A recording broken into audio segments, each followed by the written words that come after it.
Shalom. Shalom, shalom.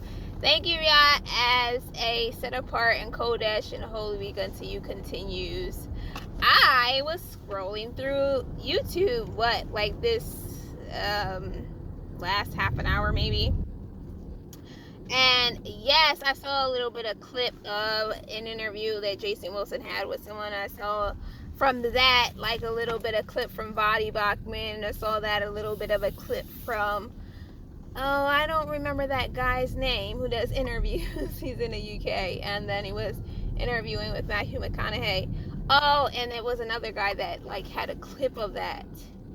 But nonetheless, what he was saying about, guys, and now these conversations are happening in revival. Thank you, yeah. This is 2 months ago or last month, you were showing me things about revival that was happening in the Christian community, but also through other believers and stuff. And there we're talking specifically about revival with regard to younger men and how they want to be challenged. I'm going to paraphrase it into what I kind of understand it. They want to be challenged. Elohim gave me the message, do more 24. In 2020? And so when 2024 came about, there were literally more things he was calling me out to do with regards to his assignments for me, instruction for me. And in addition to that, it wasn't about what some people thought it was about. It was always about Elohim and the building of his kingdom.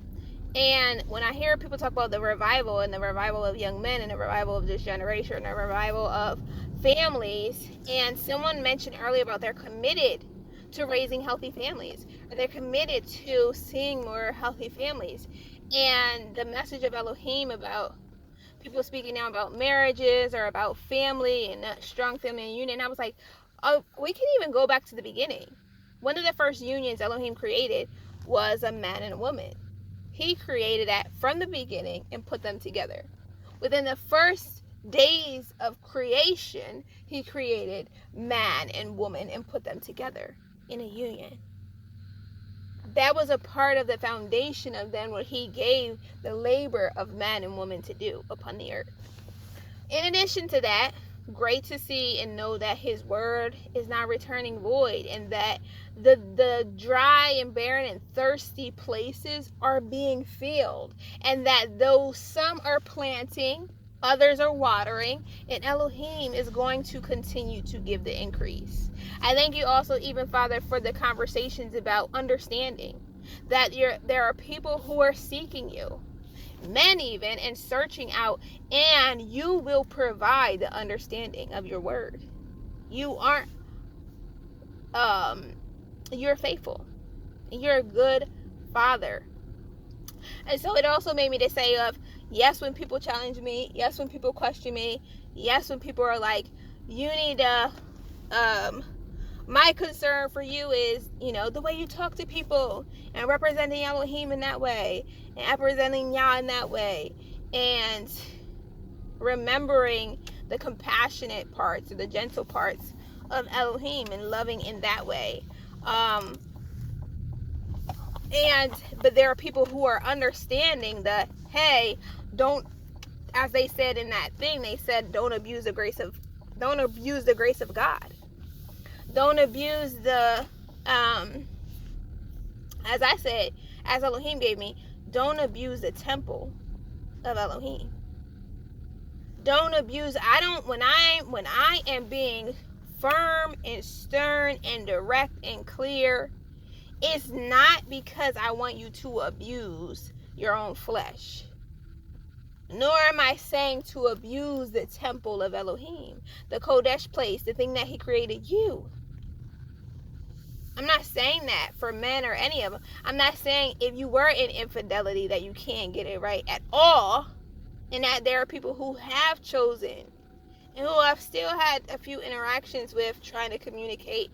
And they're still choosing to be adamant within their rebellion, which is divination, and to Elohim and their abuse of Elohim, because you're abusing the temple in your own flesh. And I don't mean it in that way. I don't mean push yourself in the way of abuse of like carry the burden yourself.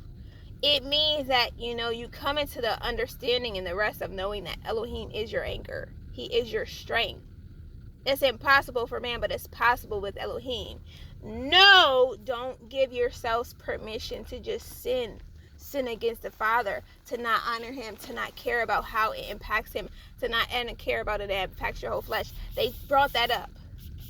They brought those parts up, but what I also heard him in what he was saying in McConaughey, and what he was saying was that he was also kind of like challenging.